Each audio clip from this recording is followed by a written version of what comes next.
This really is the beginning of a new era, and I think beginning is an important part of that sentence. This is the first time I think that, in a long time that Bungie has stood kind of on its own.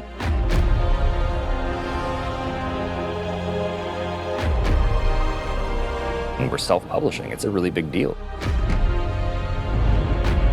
There's a huge opportunity here for us to really make our own decisions. It's a turning point for us. We are in charge of our own destiny. It's empowering and terrifying at the same time. There are only two groups who are going to decide what happens to Destiny next: Bungie and the players who play Destiny.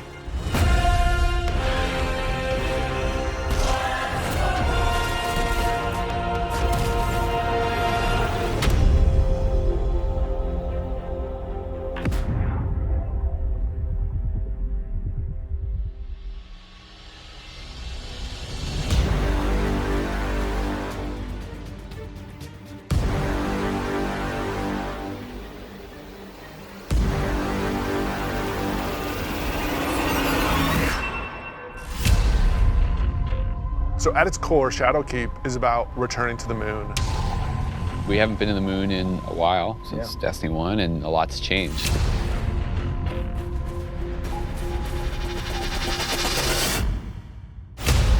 When you go back, it isn't exactly what you thought it was. There's like huge cracks ripped into it. There's a weird scarlet fortress. And so the context of the moon has been updated entirely. This isn't just about the hive anymore. It's about something else, something terrifying.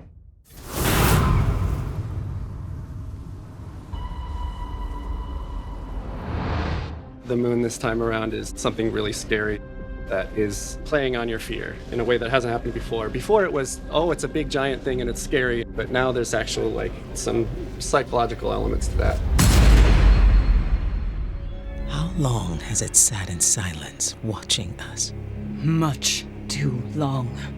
Having Eris Morn come back instantly signals to players the tone shift and change. There's an undertone of threatening and psychological horror. You're all insufferable! We want to tap into what makes Guardians afraid. What are their worst fears? Shadowkeep refers to the things that Eris unleashed on the solar system. Nightmares are manifestations of a Guardian's past. What if the villains that you thought were well into the ground actually weren't, and they were being resurrected by the darkness? Eris is trying to figure out how she unleashed this kind of madness, and so she needs your help.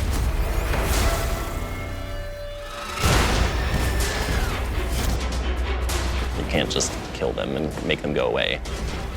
What if you can't do all of the things that you've grown accustomed to doing? Being unable to achieve what you're trying to achieve, no matter how hard you try. Players, they think we can deal with this.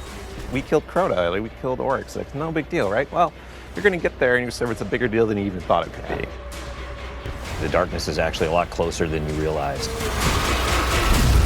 Now you know my suffering.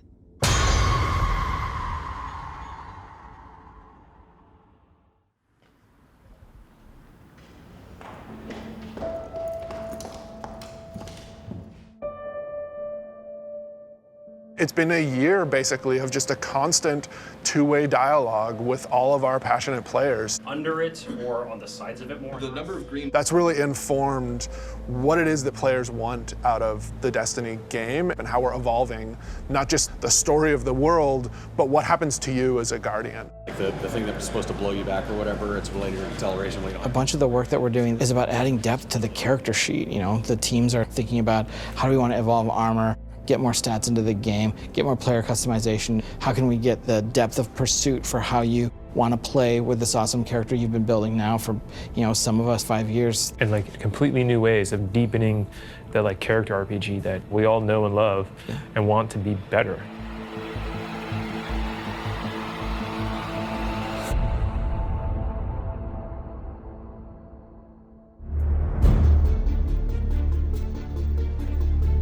In Shadowkeep, we are fundamentally evolving the systems and moving the world forward. You want to bring some of that sci-fi element back to it, where it's some like panels or exactly. something. We've been dancing this line between, like, are we RPG enough? Are we not RPG enough? And now we're like, you know what? Screw it. Let's just go all in and just say, like, hey, let's give players what they want. Allow them to kind of like customize the players and their habits and their game modes and all that stuff as much as they want to.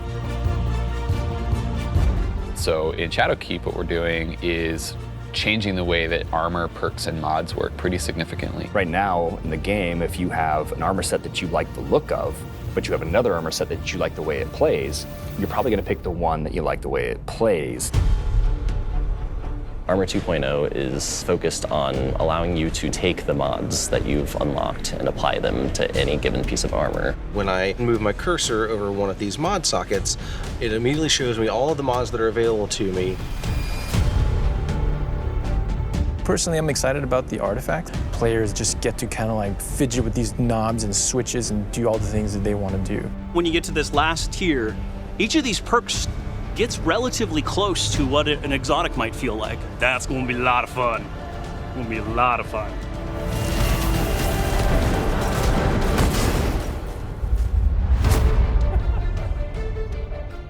Finishing moves are a new thing for Shadowkeep. What's your favorite? I mean, there's some crazy ones. For the hunter, this awesome flourish where he actually does like spin in front of him, has two knives, and then just hits. I was like, what the heck? Like, what game is this? Yeah, Titan finisher. He jumps in the air, pulls back, looks at his fist, and It's kind of like the dunk. There's so many different ways to dunk. You can behind the back, 360, cartwheel, whatever.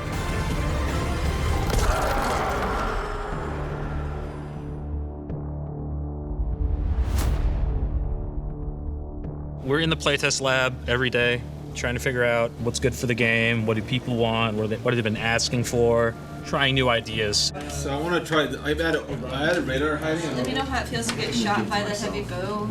I am working on an exotic heavy bow, and I'm just working on figuring out some knockback, trying to see how big this, okay, that's probably too much, but you get the idea.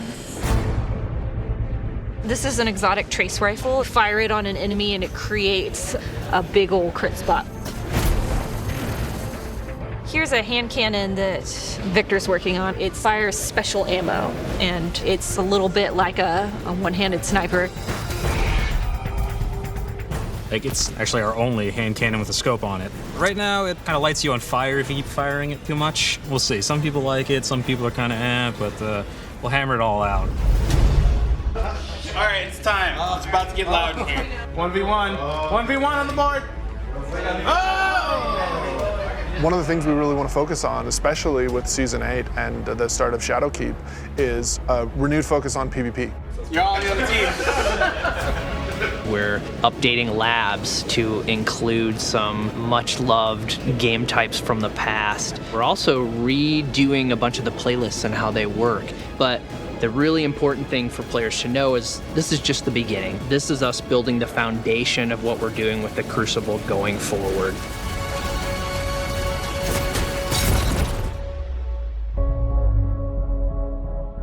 Previously, you would have a 20, 40, 60-hour climb before you could do what's considered in-game content. And now you can pretty much do that immediately. We want you to feel like you are in the end game from the moment you step on the planet. Leveling up your Guardian and becoming more powerful, overcoming dungeons, overcoming raids. For the raid, we had multiple destinations that we were considering, and Black Garden was like immediately top of the list. And everyone was like, yes, and I was like, yes, that's the one I wanted.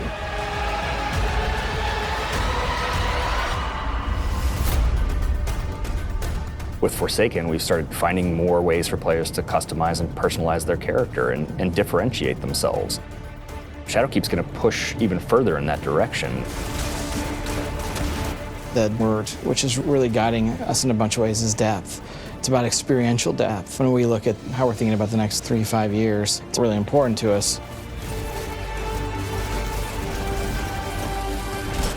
It's cool to have a game that you can invest in with your friends, tweak your monster killing machine and make 2% better every weekend, doing different things and figuring out how to craft this perfect build that you feel like is your own. Like, that is cool. There's nothing nerdy about it.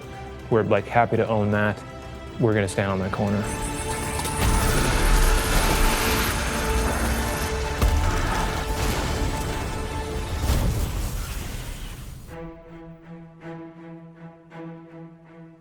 As things change, if the game doesn't feel like it's changing to meet the new landscape, it just all fall down. You know, part of our DNA is finding different ways to bring people together. We needed a way to crush the barriers between friends.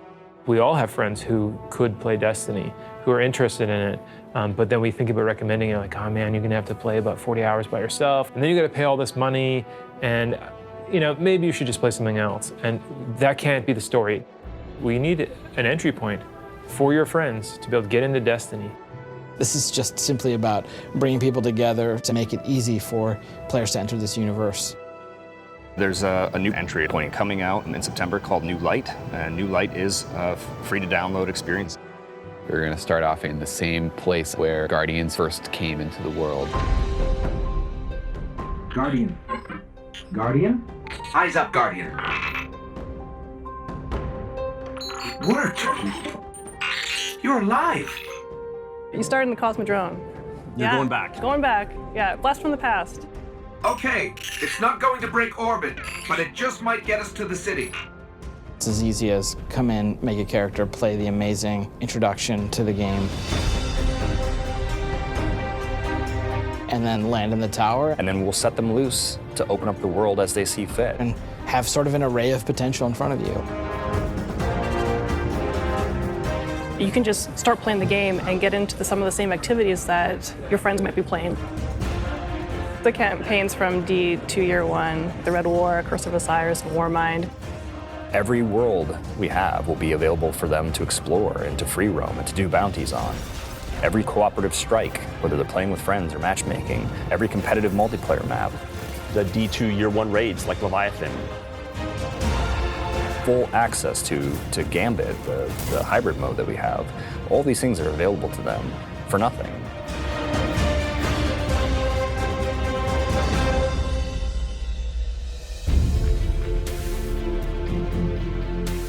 We've always said that Destiny is best when you play it with your friends, and we're trying to make it easier. So if your friends who are playing Destiny are on different platforms, we're adding cross-saves so that you can move between the different platforms and play wherever your friends are. Like if I'm playing and I want to move over to my PC, I should have my character go with me. We want Destiny to meet you wherever you want to play, so that's incredibly important for us.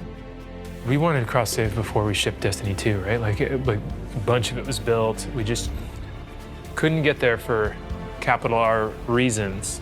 And many of those reasons have disappeared. So we are headed full steam ahead on that. And we got to figure out how we're going to get there and how we're going to give the players what they want.